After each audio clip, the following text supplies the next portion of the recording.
Hello friends, आप सभी का स्वागत है eagle IAS the study zone में।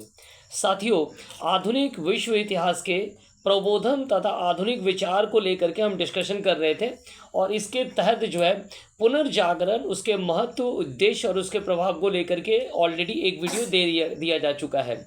ये हिस्ट्री ऑप्शनल पेपर का पेपर 2 का क्या है, सिलेबस को कवर किया जा रहा है और आज इसी के तहत जो है प्रमुख विचारक कांट तथा रूसो के विचारों को लेकर के क्या करेंगे, अध्ययन करेंगे। ठीक है, तो चलिए प्रारंभ करते हैं। सबसे पहले जो विचारक लेंगे वो है कांट को लेकर के डिस्कशन करेंगे और फिर जो है हम लोग रूसो पर जाएंगे। इमैनुअल कांट, कांट के बारे में अगर कहा जाए तो कांट का जर्मनी के पूर्वी प्रशा प्रदेश के कोइंसलैंड में जो है अप्रैल 1724 में कांट का जन्म हुआ था। 1724 में जो है कांट का जन्म हुआ था। वे जर्मनी के क्या थे, वैज्ञानिक भी थे, नीति शास्त्री भी थे और दार्शनिक भी थे। कांट का जो दार्शनिक है वो आलोचनात्मक दर्शन से जुड़ा हुआ है। उन्होंने 30 वर्ष से अधिक समय तक जो है क्वींसलैंड यूनिवर्सिटी में न्याय शास्त्र और आध्यात्म शास्त्र को पढ़ाया था। प्रबोधन की अगर हम बात करें तो प्रबोधन के दौरान कांट के विचारों ने एक महत्वपूर्ण भूमिका को निभाया था। कांट के विचारों को लेकर के अगर विभाजित किया जाए तो इसके 3 महत्वपूर्ण तत्व उभर करके आते हैं। पहला जो महत्वपूर्ण तत्व है वह है कांट का व्यक्तिवादी दर्शन। कांट ने जो व्यक्तिवादी दर्शन प्रसारित किया था, उन्होंने जो है भौतिकवाद का विरोध किया था और आत्मज्ञान को जो है अधिक महत्वपूर्ण माना था। इसका सीधा अर्थ है कि भौतिकवाद का विरोध करना और नैतिक जो गुण है उसको अपनाने पर क्या देना ना, बल दिया गया था। कांट ने जो है निर्णय लेने के लिए शुद्ध विवेक के महत्व पर जोर दिया, अर्थात जो अपने मन से दिया जाएगा उस पर उन्होंने क्या किया, अधिक से अधिक जोर दिया। कांट की अगर दूसरी महत्वपूर्ण विचारों पर बात किया जाए तो वो है, कांट के अनुसार नैतिक विधि द्वारा ही स्वतंत्रता की रक्षा एवं प्राप्ति की जा सकती है और ये भौतिक दुनिया से क्या होगा, अलग होगा। कांट ने शासन या संविधान की अपेक्षा जो है स्वतंत्र विधि और अधिकार को जो है महत्वपूर्ण माना था। कांट के विचारों ने ही जर्मनी में लिबरल थॉट्स को आगे बढ़ाया था और साथ में जिसके तहत जो है बाद में सामंतवाद का अंत हुआ और जर्मनी में राष्ट्रीय एकता के भावना में जो है प्रबल वृद्धि हुई। तो ये थे कांट के विचारों के महत्वपूर्ण तत्व। अब कांट के अवधारणाओं को जो है अगर हम देखें तो इसे निम्न बिंदु के तहत हम क्या कर सकते हैं, देख सकते हैं। तो चलिए देखते हैं क्या कुछ है। नैतिक संकल्प एवं स्वतंत्रता कांट के प्रमुख विचार हैं। नैतिक स्वतंत्रता को भौतिकवादी प्रगति में जो है उन्होंने क्या, भौतिकवादी प्रगति से अधिक माना, अर्थात हम लोग जिस भौतिक दुनिया में जो है जीते हैं उनमें भौतिकवाद को ज़्यादा से ज़्यादा जो है प्रगति का क्या मानते हैं, सूचक मानते हैं। लेकिन कांट के अनुसार जो है नैतिक स्वतंत्रता ही क्या है ना, भौतिकवादी प्रगति से अधिक है। कांट का जो नैतिक दर्शन था वो रूसो के नैतिक दर्शन के समान ही था। कांट ने मानवीय जो संकल्प है उसे 2 भागों में बांटा था। एक तो वासनात्मक इच्छाएं, जिसे अनैतिक इच्छाएं कहा जाता है। दूसरा था विवेक प्रेरित यथार्थ इच्छाएं या संकल्प। कांट ने कहा कि विवेक प्रेरित जो यथार्थ संकल्प है उसे परिणाम के बिना चिंता किए अपनाना चाहिए, अर्थात वैसे संकल्प जो यूनिवर्सली क्या है, सत्य है एवं उसे कहीं भी अपनाया जा सकता है। तो ऐसे सत्य को अपनाने के लिए जो है प्रयास करना चाहिए और इसके लिए जो है किसी भी प्रकार की परिणाम की चिंता नहीं करनी चाहिए। तो कांट ने जो है संकल्प को 2 भागों में डिवाइड कर दिया था।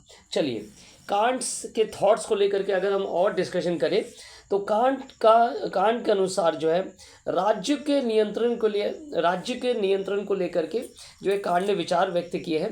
कांट के अनुसार राज्य का जो नियंत्रण है व्यक्ति के स्वतंत्रता पर बाधक नहीं होना चाहिए। उन्होंने व्यक्ति के दूसरे व्यक्ति के गलत नीतियों में रक्षा करना, अर्थात राज्य का जो कार्य है वो किसी व्यक्ति को दूसरे व्यक्तियों के गलत नीतियों से जो है रक्षा करना या दायित्व के तौर पर देखा। कांट ने राज्य को पूर्ण रूप से किसी व्यक्ति का विरोधी नहीं समझता था। कांट ये मानता था कि राज्य का नियंत्रण जो है व्यक्ति पर कहीं ना कहीं होना चाहिए। अर्थात कांट व्यक्तिवादी तो था, परंतु राज्य को भी वो क्या मानता था, महत्वपूर्ण मानता था। राज्य का जो है नियंत्रण क्या होना चाहिए, व्यक्ति पर होना चाहिए। वो इस बात से पे क्या थे, ना तटस्थ थे। कांट अंतर्राष्ट्रीय युद्धों के विपरीत थे। आर्थिक हितों की रक्षा के लिए युद्धों का परित्याग करना को वो जरूरी मानते थे। कांट के अनुसार राज्य की स्वतंत्रता पर जो है अंतर्राष्ट्रीय क्षेत्र में भी नियंत्रण होना चाहिए।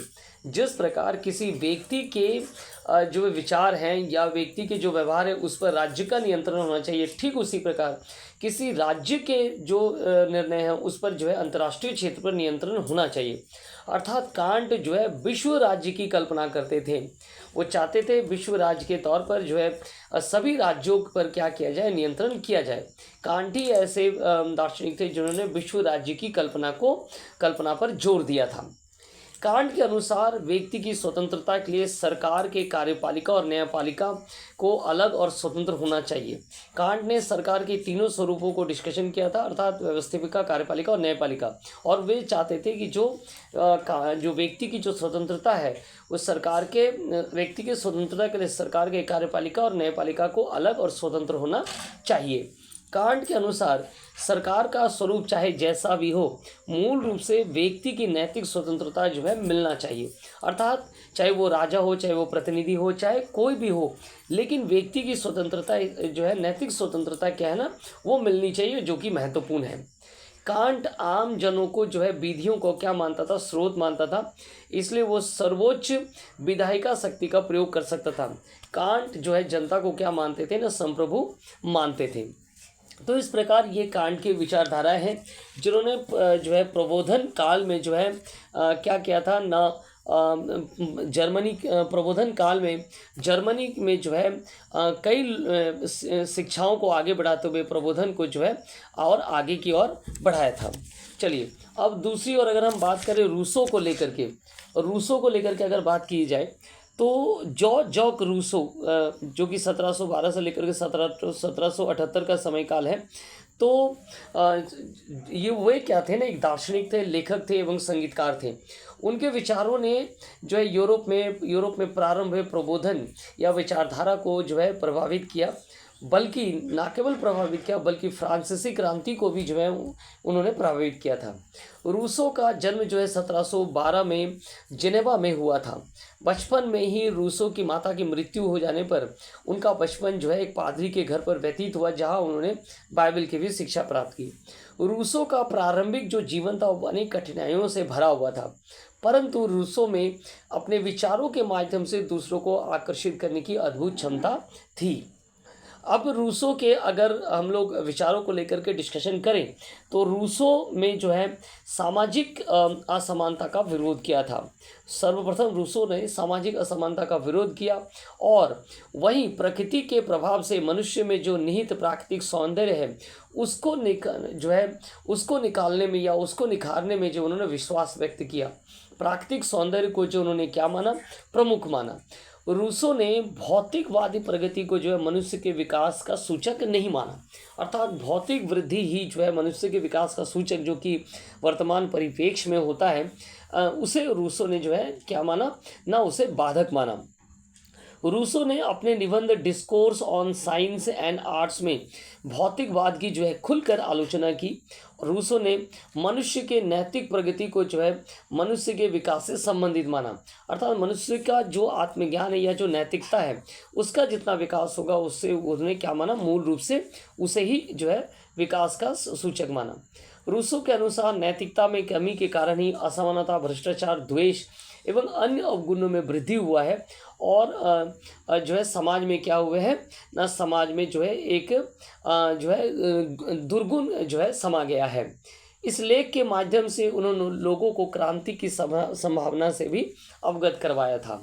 तो ये जो लेख है discourse on science and arts में उन्होंने भौतिकवाद की खुलकर आलोचना की, आत्मज्ञान का उन्होंने क्या किया ना, खुलकर समर्थन किया और उन्होंने नैतिकता को अधिक से अधिक प्राप्त करने पर क्या दिया, बल दिया। उन्होंने अपने एक अन्य लेख असमानता के उद्गम पर विवेचन में जो है घमंड, लालच, स्वार्थ जैसे गुण जो कि मनुष्य को पथभ्रष्ट किया है पर क्या किया, आलोचना किया। शक्तिशाली व्यक्तियों द्वारा कमजोर व्यक्तियों को अपना दास बनाया गया, इस पर भी जो उन्होंने जो है क्या रखे, अपने विचार रखे। रूसो के अनुसार सामाजिक दोष का कारण समाज में व्याप्त असमानता है, अर्थात समाज में जो सामाजिक दोष उत्पन्न है उसका मूल कारण क्या, असमानता है। एक वर्ग क्या है, अमीर है तो दूसरा वर्ग गरीब है।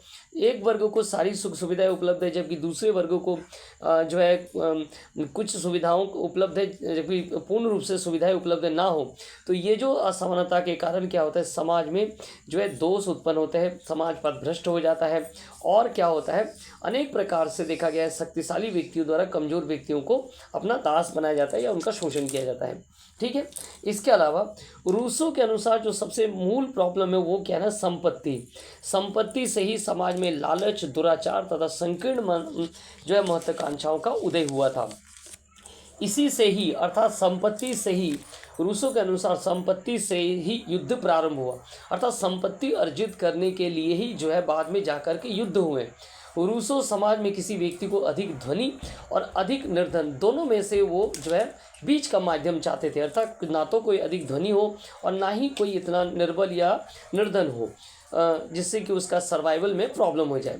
रूसो की एक महत्वपूर्ण कृति जो है एमिल थी और जिनमें उन्होंने नैतिक सिद्धांतों को लेकर के अपने विचार रखे।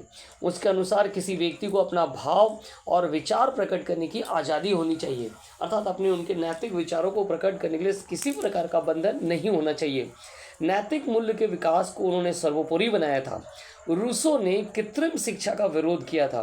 रूसो के अनुसार रूसो ने कृत्रिम शिक्षा का विरोध किया। रूसो ने रुचि के अनुसार शिक्षा पर बल दिया, अर्थात जिसे जो शिक्षा प्राप्त करना चाहिए अपने विवेक के अनुसार वो क्या करे, अपने शिक्षा को प्राप्त करे। उन्होंने लैटिन तथा ग्रीक आदि प्राचीन भाषाओं के अध्ययन का भी विरोध किया।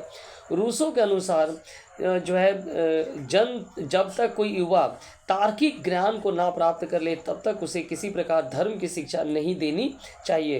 तार्किक ज्ञान प्राप्त होने के बाद ही उसे धर्म की शिक्षा देनी चाहिए ताकि वो धर्म को भी ठीक प्रकार से समझ पाए और उसके उपयोग को लेकर के भी जो है वो विचार कर पाए। रूसो ने अपने प्रसिद्ध पुस्तक सोशल कॉन्ट्रैक्ट, जो कि उसका प्रसिद्ध पुस्तक माना जाता है, इसमें उन्होंने विचार व्यक्त किया या एक वाक्य से इसे प्रारंभ किया था कि मनुष्य जो है स्वतंत्र उत्पन्न हुआ फिर भी वो हर कहीं जंजीरों से जकड़ा हुआ था। और ये जो वर्ड सोशल कॉन्ट्रैक्ट में उन्होंने जो शुरू किया था ये क्या है, मनुष्य के जन्म से ही जो है क्या है दिखता है। मनुष्य का जन्म जैसे होता है वो क्या होता है, समाज के जो बंधन होते हैं वहाँ से ही वो जुड़ता चला जाता है।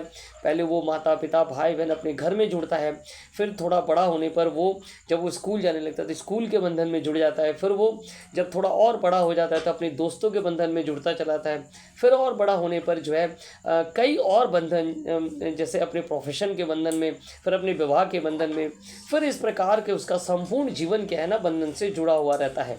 तो सोशल कॉन्ट्रैक्ट में उन्होंने जो है इस बात को जो है लिखा था कि मनुष्य जो है स्वतंत्र तो उत्पन्न हुआ था लेकिन वो जो क्या है जंजीरों से जकड़ा हुआ या जो है वो बंधन में जुड़ा हुआ रहता है। रूसो के अनुसार जब मानव सभ्य हुआ तब उसने अपने अधिकार को छोड़कर राज्य का निर्माण किया, अर्थात जो नैतिक अधिकार थे उनकी स्वतंत्रता को परित्याग करना पड़ा और राज्य के हाथों में उसे क्या करना पड़ा, सौंपना पड़ा। तभी राज्य का निर्माण हुआ ताकि जो संपत्ति है उसकी रक्षा किया जा सके। रूसो के अनुसार राज्य का जन्म सत्ता और लोगों के मध्य क्या था ना, एक इकरारनामा था, अर्थात राज्य को इसलिए जन्म दिया गया ताकि संपत्ति की रक्षा की जाए और इसके लिए जो है लोगों ने अपने नैतिक स्वतंत्रता का सुखों का क्या किया, परित्याग किया। तो ये एक प्रकार का इकरारनामा था, ऐसा रूसो का मानना था। इसलिए राजा जो है जनता का प्रतिनिधित्व है और जैसे राजा ने लोगों के अधिकारों में हस्तक्षेप किया अर्थात नैतिक गुणों पर जो है हस्तक्षेप या नैतिक स्वतंत्रता पर प्रतिबंध लगाना प्रारंभ किया राज्य ने, ठीक उसी प्रकार राजा को भी जनता जो है राजा को बदलने का अधिकार था। जनता भी जो है राजा को बदल सकते थे। उसने राजा के दैवीय अधिकार का भी खंडन किया एवं निरंकुश जो राजतंत्र है उस पर भी किया का प्रहार किया। उसके अनुसार जनता का ही शासन प्रणाली जो है क्या है ना, आदर्श शासन का आदर्श रूप है। रूसो के विचार के कारण ही सोशल कॉन्ट्रैक्ट को जो है आशातीत सफलता प्राप्त हुआ था। रूसो की अगर मान्यताओं की बात करें तो रूसो ये मानता था कि जो प्रारंभ में जो है मानव में अनेक गुणों से संपन्न था और वो एक सभ्य पुरुष था। उन्होंने लोगों को सलाह दिया कि वे सरल जीवन की ओर लौटे, क्योंकि उन्हें तब अधिक समानताएं एवं सुख प्राप्त थे।